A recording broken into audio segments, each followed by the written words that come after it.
آمنو اے ایمان والو، اور شروع کہاں سے کیا؟ ان اللہ و ملائکتہ یصلون علی النبی، کہ بے شک اللہ اور اس کے سارے فرشتے نبی صلی اللہ علیہ وآلہ وسلم پر ہر لمحہ درود بھیجتے ہیں، بے شک ہر لمحہ درود بھیجتے ہیں۔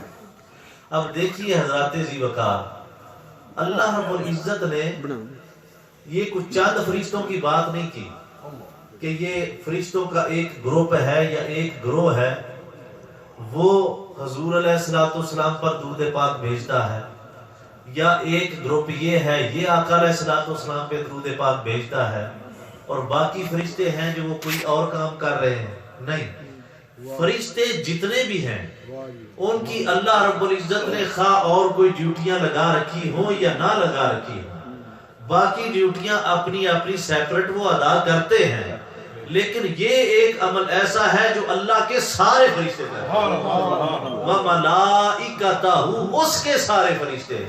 اللہ رب العزت نے ہاں ضمیر کی اپنے ساتھ اس کی طرف اشارہ کیا، ملائکتہ، اس کے سارے فرشتے۔ بھئی اللہ کے علاوہ تو کسی اور کے فرشتے نہیں ہوتے، وہ تو صرف اور صرف اللہ کے ہی ہوتے ہیں۔ تو یہاں پہ کیا ضرورت تھی کہ اللہ رب العزت یہ ارشاد فرماتا کہ اس کے سارے فرشتے، جب اللہ کے علاوہ کسی اور کے فرشتے ہے ہی نہیں تو یہ کہنے کی کیا ضرورت تھی؟ علماء بیان فرماتے ہیں، اور حضور شیخ الاسلام نے اس بارے اس موقع پر خصوصی بات ارشاد فرمائی ہے، وہ یہ ہے کہ ملائکتہ کا جو ضمیر ہے اس کا مطلب یہ ہے کہ اللہ فرماتا ہے کہ جو میرا فرشتہ رہنا چاہتا ہے اس کے لیے لازم ہے کہ مصطفیٰ پہ درود بھیجے، اسے ہر صورت حضور پہ درود بھیجنا ہوگا۔ ان اللہ و ملائکتہ یصلون علی النبی، کہ بے شک اللہ اور اس کے سارے فرشتے ہر لمحہ مصطفیٰ پہ درود بھیجتے ہیں۔ اب جو یصلون ہے اس کا مطلب تو درود پاک اور صلاۃ کا مطلب نماز کے معنوں میں بھی استعمال ہوتا ہے۔ 52 میننگ صلاۃ کے پرویز نے ایک لغات لکھی ہے، اس کے اندر بیان کیے ہیں۔ ایک بڑا خوبصورت معنی امام قرطبی نے یہاں پہ لکھا ہے، وہ فرماتے ہیں یصلون نکلا ہے واصلہ سے۔ واصلہ کا مطلب اردو زبان میں سمجھ لیں وصل ہوتا ہے، وصل کا مطلب ملاقات ہوتا ہے، یعنی کہ اگر وصل مطلب لیا جائے تو ان اللہ و ملائکتہ یصلون علی النبی، کہ اللہ ہر لمحہ، ہر گھڑی، ہر ساتھ مصطفیٰ کو اپنے ساتھ ملا رہا ہوگا، اپنا قرب عطا کر رہا ہوگا۔ یعنی کہ ایک لمحہ ایسا نہیں کہ اللہ مصطفیٰ کو اپنے سے جدا کر دے اور مصطفیٰ کو خدا سے جدا کر دے، خدا کو مصطفیٰ سے جدا کر دے۔ ہر لمحہ، ہر آنے والی گھڑی اللہ مصطفیٰ کو اپنے ساتھ ملاتا رہتا ہے۔ یصلون علی النبی۔ پھر علماء بیان فرماتے ہیں یصلون کا معنی کیا ہے کہ اگر گھوڑے دوڑ رہے ہوں اور ان کی ریس لگی ہو اور ایک منزل کی طرف انہوں نے جانا ہو، ایک گھوڑا آگے دوڑ رہا ہو اور دوسرا گھوڑا پیچھے سے دوڑتا ہوا آ کے جب اسے مل جائے تو اس کو یصلون کہتے ہیں۔ یہ بھی وصل کے معنی میں آتا ہے کہ یعنی کہ درجات بلند کرتے کرتے کرتے، مصطفیٰ کو بلندی درجات عطا کرتے کرتے اللہ رب العزت ہر لمحہ مصطفیٰ کو اپنے ساتھ ملا رہا ہے۔ اب یہ خیال ذہن میں آ جانا کہ دیکھیں حضور کو خدا کے ساتھ ملا دیا، بھئی اللہ نے مصطفیٰ کو اپنے سے جدا کب کیا تھا؟ کوئی ایک لمحہ ایسا نہیں، کوئی ایک گھڑی ایسی نہیں جب خدا نے مصطفیٰ کو خود سے جدا کیا ہو۔ وہ فرماتا ہے یصلون، میں ہر لمحہ درجات کی بلندی عطا کر کے محمد مصطفیٰ کو اپنے ساتھ ملاتا ہے۔ یصلون علی النبی، اور یہ عمل ایسا ہے جس میں کوئی تعطل نہیں، کوئی اس میں ایک لمحے بھر کے لیے کوئی رکاوٹ نہیں، وہ عمل رکتا نہیں ہے، وہ جاری رہتا ہے۔ کب سے جاری ہے؟ یہ اللہ بہتر جانتا ہے کہ کب سے جاری ہے۔ اب ایک اور بات سنیے کہ یصلون کہ فرشتے جو ہیں یہ آقا علیہ الصلوۃ والسلام پر اللہ کے ساتھ حضور پہ درود پڑھتے رہتے ہیں. فرشتے کتنے ہیں اور ان کی تعداد کیا ہے؟ علماء بیان فرماتے ہیں کہ اللہ رب العزت نے اور حضور علیہ الصلوۃ والسلام نے حدیث پاک میں یہ ارشاد فرمایا کہ جب مخلوق بنائی تو اس کے 10 حصے بنائے. کتنے حصے؟ بولیے نا سارے کتنے؟ جب یہ ساری کائنات اور ساری کریشن اللہ رب العزت نے اس کو تخلیق فرمایا تو اس کے 10 حصے فرمائے. آقا علیہ الصلوۃ والسلام ارشاد فرماتے ہیں کہ ان 10 حصوں میں سے ایک حصہ ایسا ہے کہ جس میں انسان بھی ہیں، جس میں جنات بھی ہیں، جس میں حشرات اور ارض بھی ہیں، سمندر کے جانور بھی ہیں، خشکی کے جانور بھی ہیں، اور اس کے اندر یہ مچھلیاں بھی ہیں. یعنی کہ پوری کائنات، درخت، ہر چیز، شمس و قمر، ستارے، جو کچھ ہے. آقا علیہ الصلوۃ والسلام فرماتے ہیں جب اللہ نے کائنات بنائی تو اس کے 10 حصے بنائے. ان 10 حصوں میں سے 9 حصے صرف اللہ نے اپنے فرشتے بنائے اور ایک حصہ جو ہے وہ باقی ساری کائنات بنائے. آپ اندازہ کر لیں کہ کتنے فرشتے ہیں، اور جتنے فرشتے ہیں وہ کوئی اور کام کریں یا نہ کریں، سارے کے سارے مصطفیٰ پہ درود و سلام، حضور علیہ الصلوۃ والسلام پہ درود و سلام بھیجتے ہیں. اور اللہ رب العزت نے جب یہ فرما لیا کہ بے شک اللہ اور اس کے سارے فرشتے ہر لمحہ مصطفیٰ پہ درود بھیجتے ہیں، ساتھ ہی ارشاد فرمایا یا ایھا الذین آمنوا، اب اے ایمان والو تم بات سنو، صلو علیہ وسلموا تسلیما. جو کام خدا کر رہا ہے، جو اس کے سارے فرشتے کر رہے ہیں، اس کام میں تم بھی فرشتوں کے ساتھ اور خدا کے ساتھ شامل ہو کے مصطفیٰ پہ درود و سلام. کیا خوب فرماتے ہیں کہ اللہ رب العزت کسی کو اب شرک پسند نہیں کرتا ہے. اللہ رب العزت شرک پسند نہیں کرتا ہے، لیکن ایک عمل ایسا ہے جو مصطفیٰ پہ درود و سلام ہے، اس میں سب کو اپنے ساتھ شریک کر لیتا ہے، خود اپنے ساتھ ملا لیتا ہے کہ سارے فرشتے بھی میرے ساتھ شامل ہو جائیں اور پوری کائنات کے جو ایمان والے ہیں وہ بھی میرے ساتھ شامل ہو جائیں. بھئی کیا کریں؟ ایمان والو تم بھی شامل ہو جاؤ، فرشتوں تم بھی شامل ہو جاؤ، میکائیل تم بھی آ جاؤ، اسرافیل تم بھی آ جاؤ، عزرائیل تم بھی آ جاؤ، جبرائیل تم بھی آ جاؤ. یا رب العالمین کیا حکم ہے؟ آؤ سارے مل کے مصطفیٰ کے درود و سلام کی محفل سجاتے ہیں، سارے مل کے محمد مصطفیٰ کی بارگاہ میں درود و سلام بھیجتے ہیں. سبحان اللہ، حضور پہ درود و سلام. اب دیکھیے یہ کوئی چھوٹا عمل نہیں ہے. اگر اللہ رب العزت نے نماز کا حکم ارشاد فرمایا ہے تو وہ نماز کا حکم دیتا ہے ہمیں، خود نہیں پڑھتا. اگر حج کا حکم دیا ہے تو ہمیں دیا ہے، خود نہیں کرتا. اگر اللہ رب العزت نے زکوٰۃ کا حکم دیا ہے تو اہل ایمان ہمیں دیا ہے، خود نہیں کرتا. جتنے بھی اعمال صالحہ ہیں، جتنے بھی فرائض ہیں، جتنے بھی نوافل ہیں، اس کا اللہ رب العزت نے حکم ہمیں دیا ہے، خود نہیں کرتا. باقی سارے اعمال کا حکم ہمارے لیے ہے، اس کے لیے نہیں. مصطفیٰ پہ درود و سلام ایسا عمل ہے جس میں اللہ نے خود کو شامل کر دیا ہے، فرشتوں کو شامل کر دیا ہے اور سب کو حکم دے دیا ہے کہ یہ عمل ایسا ہے کہ آؤ سارے مل کے مصطفیٰ پہ ہر لمحہ درود و سلام پڑھیں. حضور علیہ الصلوۃ والسلام پہ درود و سلام پڑھنا یہ بہت بڑا. اب دیکھیے جو تعلق ہے وہ سلام سے بنتا ہے. کس سے بنتا ہے؟ بھئی بولیے نا، کس سے بنتا ہے؟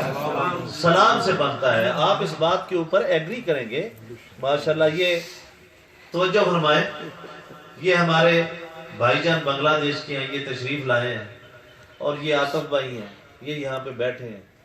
5 مرتبہ مسجد میں ہر روز آئیں اور آ کے نماز پڑھیں، ہر جمعے کو آئیں، آ کے جمعہ ادا کریں. یہ ادھر سے بیٹھ کے چلے جائیں، یہ ادھر سے بیٹھ کے چلے جائیں. جب تک سلام آپس میں نہیں کریں گے تعلق کی ابتدا نہیں ہے. بات کی سمجھ آ رہی ہے؟ بھئی کسی کے ساتھ بھی کوئی ریلیشن رکھنا ہو کسی کے ساتھ کوئی تعلق رکھنا ہو، ہر تعلق اور ہر ریلیشن کی ابتدا جو ہے وہ سلام سے ہوتی ہے۔ آپ کسی سے سلام نہیں کریں گے، کسی کا حال احوال دریافت نہیں کریں گے، السلام علیکم نہیں کہیں گے تو تعلق کی ابتدا نہیں ہو سکتی۔ یعنی کہ اگر کسی کے ساتھ تعلق رکھنا چاہتے ہیں تو اس سے سلام کرنا ہوگا۔ آپ ہر روز 5 وقت مسجد میں آئیں، ایک دوسرے سے سلام نہ کریں تو تعلق نہیں بنے گا۔ تعلق کی بنیاد سلام سے ہے، اور سلام سے تعلق جو ہے وہ شروع ہوتا ہے۔ اللہ رب العزت نے ارشاد فرمایا یا ایھا الذین آمنوا یصلوا علیہ وسلموا تسلیما، میرے مصطفیٰ پہ درود بھیجو، میرے مصطفیٰ پہ سلام بھیجو۔ جب میرے مصطفیٰ پہ سلام پڑھو گے، آقا پہ سلام بھیجو گے، تمہارے مصطفیٰ کے ساتھ تعلق کی ابتدا ہو جائے گا، حضور سے تعلق پختہ ہو جائے گا جب مصطفیٰ پہ سلام بھیجو۔ بے شک یعنی کہ تعلق حضور سے اگر جوڑنا چاہتے ہو، اگر حضور سے تعلق بنانا چاہتے ہو تو کثرت سے مصطفیٰ پہ درود و سلام۔ سبحان اللہ، ماشاءاللہ۔ نبی کریم صلی اللہ علیہ وآلہ وسلم نے ارشاد فرمایا، اور باقی دوسرے اعمال ایسے ہیں کہ ان کی گارنٹی نہیں ہے۔ نماز پڑھی، اللہ بے نیاز ہے، چاہے تو قبول کرے، نہ چاہے تو نہ کرے۔ حج کیا ہے، پیسے لگائے ہیں، ٹینڈ بھی کروا دیا جا کے، لیکن اللہ بے نیاز ہے، قبول کرے نہ کرے اس کی اپنی مرضی ہے۔ جتنے بھی اعمال ہیں ان کی قبولیت کی گارنٹی نہیں ہے۔ درود و سلام ایسی عبادت ہے کہ یہ 100% قبول ہے۔ علماء فرماتے ہیں کہ اگر دکھلانے کے لیے، ریاکاری کے لیے، کسی کو دکھانے کے لیے آپ نے درود و سلام پڑھ لیا، اللہ اسے بھی قبول فرمائے۔ سبحان اللہ، ماشاءاللہ۔ یہ ایک ایسی عبادت ہے جو ہر صورت قبول ہے۔ اور اللہ رب العزت نے ارشاد فرمایا، نبی کریم صلی اللہ علیہ وآلہ وسلم نے فرمایا کہ درود و سلام پڑھنے والوں کے لیے خوشخبری یہ ہے کہ جو مجھ پہ ایک مرتبہ درود بھیجے۔ درود کس پہ بھیج رہے ہیں؟ حضور پہ۔ درود آقا پہ بھیج رہے ہیں، درود مصطفیٰ پہ بھیج رہے ہیں صلی اللہ علیہ وآلہ وسلم۔ جو مجھ پہ ایک مرتبہ درود بھیجے، اللہ اس پہ 10 رحمتیں نازل کرتا ہے۔ اللہ اس کے نامہ اعمال میں 10 نیکیاں لکھ دیتا ہے، اللہ اس کے 10 گناہ معاف فرما دیتا ہے، اللہ اس کے 10 درجات بلند فرما دیتا ہے۔ یہ اس کی شان ہے جو حضور کے ایک مرتبہ درود بھیجتا ہے، اس کو یہ مقام و مرتبہ ملتا ہے۔ پھر آقا علیہ السلام نے ارشاد فرمایا کہ قیامت کے دن، یہ بڑی خاص بات ہے، قیامت کے دن میرے سب سے زیادہ قریب وہ ہوگا جو دنیا میں مجھ پر سب سے زیادہ درود و سلام۔ اب اس سے بڑھ کے اور کوئی نعمت ہو سکتی ہے کہ قیامت کی ہول ناکی ہو، نفسا نفسی کا عالم ہو، سورج سوا نیزے پہ ہو، انبیاء بھی ہیں وہ نفسی نفسی پکار رہے ہوں، اور اللہ پورے جلال پہ ہو، اللہ پورے غصے میں ہو، اپنی شان قہاریت اور شان جباریت کے ساتھ، پورے جلال کے ساتھ قیامت کے دن اللہ اپنی شان کے لائق جلوہ گر ہو، اس نفسا نفسی کے عالم میں جسے قربت مصطفیٰ مل جائے، جسے مصطفیٰ کی سنگت مل جائے، جسے کملی والے کی صحبت مل جائے، جسے کملی والے کی معیت مل جائے، اور کملی والے کی سنگت ملنا، کملی والے کی صحبت ملنا، اس کا ایک ہی طریقہ ہے۔ آقا فرماتے ہیں جو زیادہ درود و سلام بھیجے گا قیامت کے دن مصطفیٰ کے زیادہ قریب ہوگا، اسے اللہ میرے زیادہ قریب کر دے گا قیامت کے دن۔ یہ اللہ رب العزت نے بڑا خاص جو ہے یہ امت مصطفیٰ صلی اللہ علیہ وآلہ وسلم کو تحفہ عطا فرمایا۔ یہ نہیں کہ درود پڑھتے جاؤ اپنی زندگی سنوارتے جاؤ، درود پڑھتے جاؤ اپنا ظاہر بھی سنوار لو، اپنا باطن بھی سنوار لو۔ جو کثرت درود پاک کرتے ہیں، یقین مانیے ان لوگوں کی روحوں کو اللہ لطافت عطا فرما دیتا ہے، ٹرانسپیرنسی عطا فرما دیتا ہے، ان کی روحوں کو اللہ رب العزت اتنا پاک کرتا ہے کہ ان کے لیے کوئی رکاوٹ نہیں رہتی۔ وہ بیٹھے تو اس سر زمین پہ ہوتے ہیں لیکن مدینہ منورہ میں مصطفیٰ کی گزاری نصیب ہوتی ہے۔ جو جتنا زیادہ درود و سلام آقا پہ پڑھتے ہیں۔ پھر حضور علیہ السلام نے ارشاد فرمایا کہ جو شخص میرا نام سن کے درود پاک نہ پڑھے۔ ستم ظریفی یہ ہے کہ اس کام کو بھی ہم نے مولویوں کا کام سمجھ لیا، یہ بھی مولویوں کا کام ہے، اور ہم انسلٹ سمجھتے آتے ہیں۔ کہ جب ہی آقا کا نام آئے درود پاک پڑھنا صلی اللہ علیہ وآلہ وسلم کہنا کو چھڈو جی اساں درود شریف پڑھ لیا تے اے جڑے چھوٹے چھوٹے لوگ نے نا انہاں دا کام اسی چونکہ چودھری ہاں اسی جناب بڑے وڈیرے ہاں تے بڑے ذمہ دار ہاں ہمارے پاس بڑا پیسہ ہے ہمارے پاس گاڑیاں کوٹیاں ہیں تو ہم تو مصطفیٰ پہ درود نہیں بھیجتے یہ تو چھوٹے چھوٹے لوگوں کا کام ہے انہیں پتہ نہیں یہ جتنے چھوٹے چھوٹے ہیں نا یہ اللہ کی بارگاہ میں بڑے لوگ ہیں یہ مصطفیٰ کی بارگاہ میں بڑے لوگ ہیں یہ مولویوں کا کام نہیں آقا فرماتے ہیں جس نے میرا اسم پاک سنا جس کے سامنے میرا نام نامی لیا جائے اور میرا نام پاک سن کر جو مجھ پہ درود و سلام نہ بھیجے آقا فرماتے ہیں کہ کائنات کے اندر سب سے بڑا بخیل اور سٹنجی وہ شخص ہے جو میرا نام سن کے میرے اوپر درود و سلام نہیں بھیجے۔ اب دیکھیں جسے مصطفیٰ بخیل کہہ دیں جسے آقا کنجوس کہہ دیں ساری دنیا کی نعمتیں آپ کے پاس ہو ساری دنیا کی دولت آپ کے پاس ہو لیکن حضور پہ درود نہیں پڑھتے آقا فرماتے ہیں اس جیسا بخیل شخص ہی کوئی نہیں اس جیسا بدبخت شخص ہی کوئی نہیں ہے اس جیسا محروم آدمی کوئی نہیں جو اپنے آقا کا نام سنے اور مصطفیٰ پہ درود و سلام کرے۔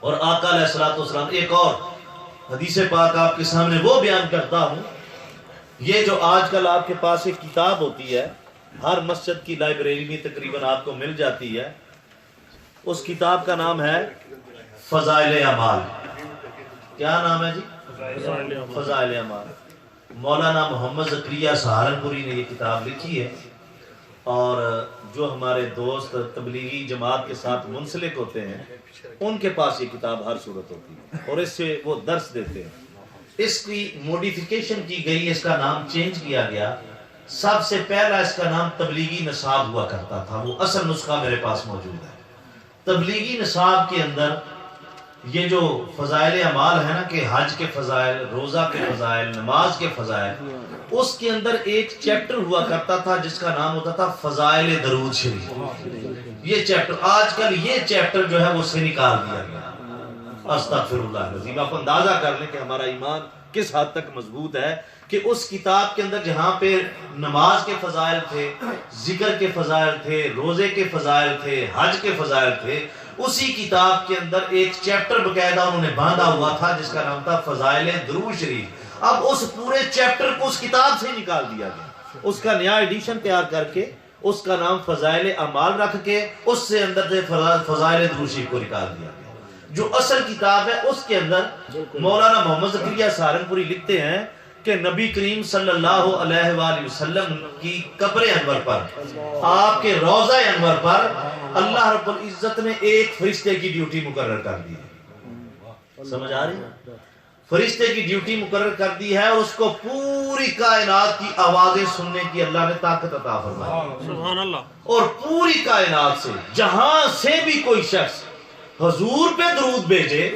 آقا پہ سلام بھیجے وہ فرشتہ سن کے حضور کی بارگاہ میں عرض کرتا ہے یا رسول اللہ اس روئے زمین سے فلاں شخص نے فلاں جگہ سے فلاں کے بیٹے نے اتنی مرتبہ آپ پہ درود و سلام بھیجا نعرہ تکبیر نعرہ رسالت نعرہ رسالت یہ آقا پہ درود و سلام پڑھ کے تو دیکھیں یہ قیامت کی ہولناکیاں جو ہے نا یہ بھی جو ہے یہ ڈرا نہیں سکیں گے اگر درود پاک پڑھنے والا بندہ ہو قیامت کے دن حضور کی کملی کا سایہ نصیب ہو دوزخ میں تو کیا میرا سایہ نہ جائے گا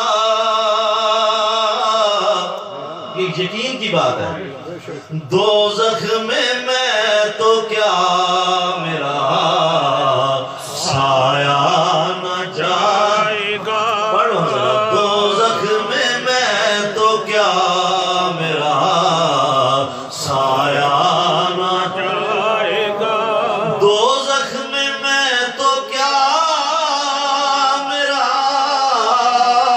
سایہ نہ جائے گا کیونکہ رسول پاک سے دیکھا نہ جائے گا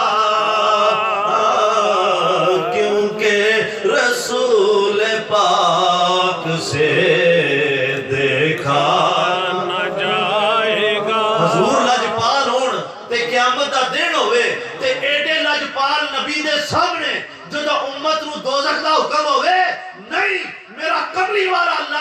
آقا چل کرے گا یا رب العالمین میرا او امتی ہے جڑا ساری زندگی میرے تو درود و سلام پڑھتا ہے، کیونکہ رسول پاک سے دیکھا نہ جائے گا دوزخ میں تو کیا میرا،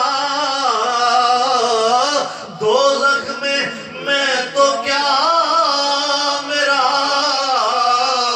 سایہ نہ جائے گا، کیونکہ رسول پاک سے دیکھا نہ جائے نہ جائے گا، کیونکہ رسول پاک سے دیکھا نہ جائے گا۔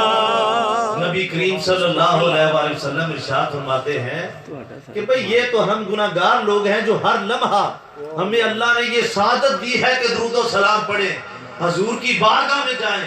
فرماتے ہیں کہ 70,000 فرشتہ صبح کے وقت اور 70,000 فرشتہ شام کے وقت آج بھی روضہ انور پہ حاضری دے کے مصطفیٰ کی بارگاہ میں درود و سلام کرتے ہیں، اور جو فرشتہ ایک مرتبہ حضور کی بارگاہ میں درود و سلام عرض کر کے چلا جائے قیامت تک اس فرشتے کی دوبارہ باری نہیں آتی۔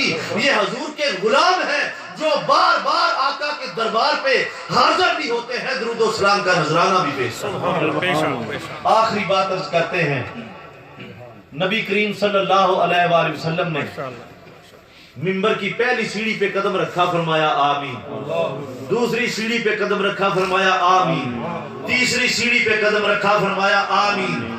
صحابہ اکرام نے عرض کی یا رسول اللہ صلی اللہ علیہ وسلم یہ معمولات کیا ہیں؟ اس سے پہلے تو ہمارے دیکھنے میں ایسا عمل نہیں آیا کہ آپ منبر شریف پہ قدم رکھتے ہیں آمین فرماتے ہیں، پھر دوسری سیڑھی پہ قدم رکھتے ہیں آمین فرماتے ہیں۔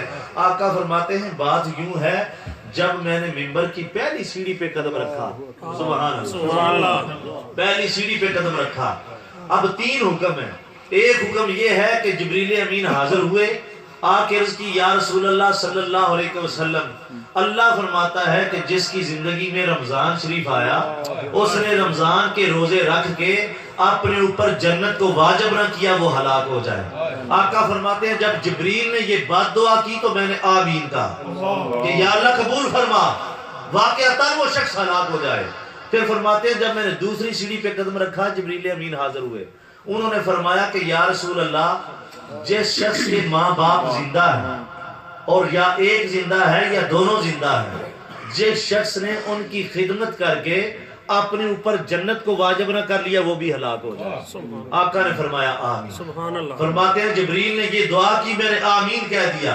پھر فرمایا کہ جب میں نے منبر کی تیسری سیڑھی پہ قدم رکھا تو پھر جبریل امین نے عرض کی یا رسول اللہ ہلاک ہو جائے وہ شخص جس کے سامنے آپ کا نام پاک لیا جائے اور آپ کا نام پاک سن کے آپ پہ درود و سلام نہ بھیجے وہ ہلاک ہو جائے۔ حضور فرماتے میں نے فرمایا آمین کہ واقعتاً وہ ہلاک ہو جائے جس کے سامنے حضور کا نام لیا جائے اور نام مصطفیٰ سن کر، حضور کا نام پاک سن کر، محمد سن کر، مصطفیٰ سن کر، مدثر سن کر، مزمل سن کر، یا ایوہ النبی سن کر، یا ایوہ الرسول سن کر، جب مصطفیٰ کے نام سن کر وہ درود نہ بھیجے اللہ اس کو ہلاک کر دیتا ہے، اس کی روحانیت کو ختم کر دیا جاتا ہے۔ ان اللہ وملائکتہ یصلون علی النبی، یہ وہ عمل مبارک ہے جو اللہ اور اس کے سارے فرشتے ہر لمحہ کرتے ہیں کہ مصطفیٰ پہ درود بھیجتے ہیں۔ یا ایھا الذین آمنوا صلوا علیہ وسلموا تسلیما، اے ایمان والو تم بھی مصطفیٰ پہ درود و سلام بھیجا کرو۔ اللہ رب العزت ہمیں ہر لمحہ آقا کی بارگاہ میں با ادب درود و سلام عرض کرنے کی توفیق عطا فرمائے۔ وما علینا الا البلاغ المبین۔